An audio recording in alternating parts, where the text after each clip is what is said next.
Então assim, a gente tem como base das relações aqui na Vila Verde as 5 sabedorias. As 5 sabedorias, elas vêm de uma inspiração budista, né? Existe esse ensinamento budista, que são 5 Dhyani Budas, né? Que são 5 Budas meditativos. É como se fosse uma meditação para cada um, né? Esses 5 Dhyani Budas, para a gente aqui na escola, são as 5 sabedorias. Esses 5 Dhyani Budas, eles são representados por 5 cores diferentes, cada um deles, e essas cores a gente traz para cá. Então, quando a gente fala da sabedoria, da primeira das sabedorias, que é a sabedoria do espelho, ela é a cor azul. A sabedoria do espelho é compreender o outro no mundo do outro. Perceber que essa pessoa que está na sua frente teve uma trajetória, teve um caminho até que ela chegasse ali na sua frente, né? Isso faz com que a gente tenha de imediato um acolhimento. A sabedoria azul está ligada diretamente ao acolhimento. Você acolhe as pessoas. A sabedoria do espelho, ela está intimamente então ligada à nossa prática como professor, no sentido de acolher e receber o estudante em qualquer condição que ele esteja. A segunda sabedoria, né, é a sabedoria da igualdade. A sabedoria da igualdade é a cor amarela. A sabedoria da igualdade, ela passa por alegrar-se com a conquista do outro. Então é essa condição de nos alegrar com a conquista do outro que a gente chama de sabedoria da igualdade. A conquista do outro é como se fosse sua, por isso que é igualdade, né? A conquista do outro é a sua conquista. A terceira sabedoria, que é a sabedoria vermelha, é a sabedoria discriminativa, né? Que é a sabedoria de estruturação. Uma vez que eu me alegro com a conquista do outro, eu vou fazer tudo o que tiver ao meu alcance para que o outro atinja os objetivos dele. Essa é a sabedoria discriminativa. Não desistir, né? Estruturar, sem desistência. A quarta sabedoria é a sabedoria verde, é a sabedoria da causalidade, né? Que, resumindo, né, boas ações geram ações positivas, geram resultados positivos. Ações equivocadas geram resultados amargos, né? Então assim, quem colhe vento, semeia tempestade. É isso. A gente mostrar isso para os nossos estudantes.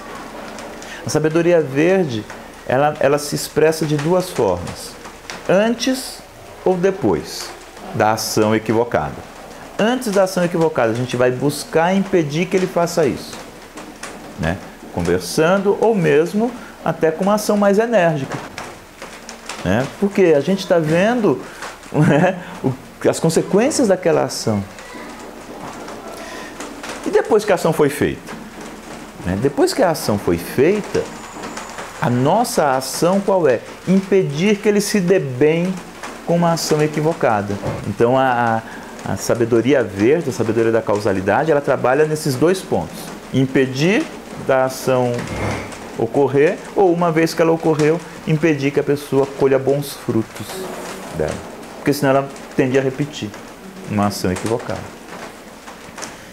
A quinta ação, né? A quinta sabedoria é a sabedoria branca, a sabedoria da liberdade. A sabedoria da liberdade é aquela sabedoria que purifica o nosso olhar. Eu costumo dizer assim, a sabedoria da liberdade purifica o nosso olhar frente ao outro, porque eu não ponho rótulos, eu não encaixoto o outro em situações ou em estruturas, né? A sabedoria da liberdade, ela promove a liberdade do outro frente a mim, né? Então eu olho o outro como pleno potente e é uma liberdade minha, porque eu posso olhar esse sujeito que está na minha frente de diversas formas. Se o único espaço que eu dou para o outro é um espaço muito restrito e muito específico, ele vai ocupar esse espaço que eu estou oferecendo. E vai ocupar de uma forma completa. Então é melhor que a gente ofereça para eles um espaço amplo de manifestação. E aí a gente possa trabalhar com ele o que é mais legal, o que é menos legal, o que é mais adequado, o que é menos adequado e por aí vai.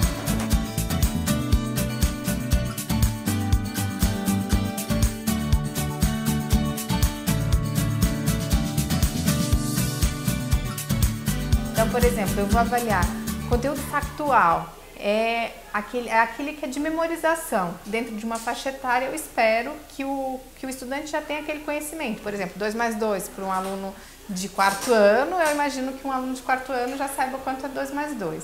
Né? Então, que requer basicamente a memorização. Pela prática, a gente vai memorizando. O conteúdo conceitual é o que é aquilo, como aquilo funciona. Né? Entender se o estudante ele consegue fazer essa conexão entre a palavra, o conceito e como aquilo funciona. E a gente tem também o conteúdo procedimental. Então ele já fez uma pesquisa teórica e agora como ele vai aplicar essa pesquisa? Qual o procedimento? E aí para cada faixa etária a gente vai ter um olhar. Por exemplo, como eu trabalho com os maiores, eu vejo assim, o estudante no procedimento, ele fez uma pesquisa, ele já sabe montar um PowerPoint? Ele já sabe sistematizar essa informação no computador? Ele sabe fazer um cartaz? Ele sabe, por exemplo, numa aula de matemática, ele sabe usar bem a régua? Ele sabe como fazer? Porque às vezes eu tenho um estudante que ele vai ser muito bom em trabalhos manuais, mas ele não é tão bom em questões digitais. E aí assim, bom, ele pode preparar o projeto dele. Então, o que tem mais habilidade digital, ele pode fazer um documentário, ele pode fazer um PowerPoint, ele pode fazer um folder, né? Ele vai se sentir super à vontade. Ou ele não sabe e ainda vai pedir ajuda para fazer. Não, mas o meu vai ter que ser o PowerPoint, então eu vou aprender o PowerPoint para apresentar. E aquele que não tem habilidade, não tem interesse, ele vai falar assim, eu vou fazer um modelo, eu vou fazer uma maquete e depois os conteúdos atitudinais.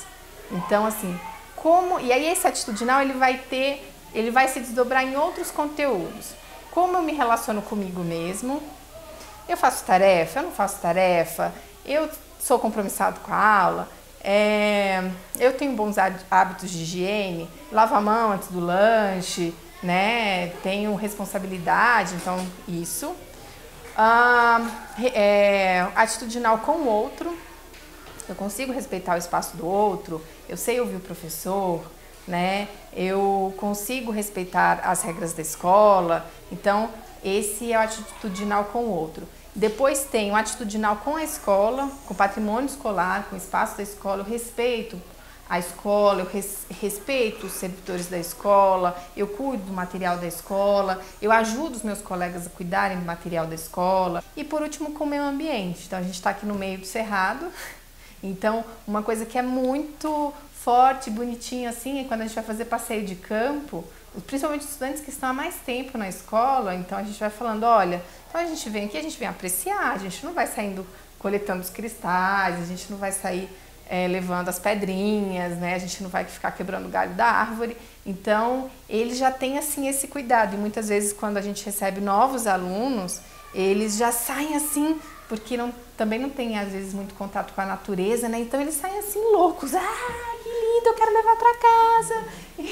Né? E os mais novos já falam, não pode, não precisa, vamos apreciar. Então, a gente também avalia esse conteúdo, né, do ambiente. E é basicamente isso, assim. Então, por exemplo, é muito mais fácil o nosso aluno ele ter um insatisfatório por más atitudes, recorrentes más atitudes, do que por ele não ter aprendido um conteúdo específico.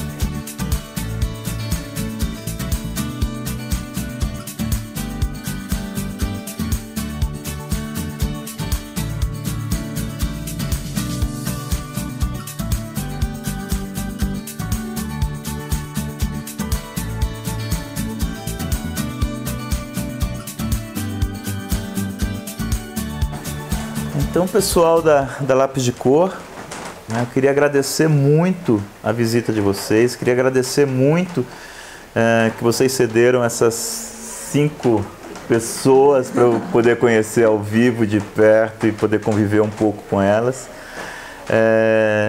Eu gostaria de estreitar cada vez mais esse laço, independente do que aconteça no EduMission.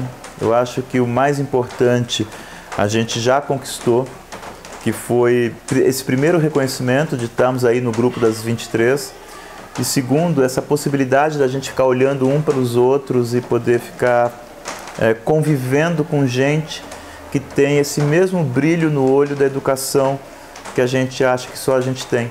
Eu acho que a principal coisa dessas iniciativas como a EduMission é perceber que a gente não está sozinho. Então, assim, pessoal da Lápis de Cor aí de Curitiba, vocês não estão sozinhos, né? A Vila Verde e um monte de outras escolas estão olhando para esse mesmo lado e vamos estreitar esses laços. Vai ser muito bom para todo mundo. Obrigado. Transformar a educação. Transformar a educação transformadora.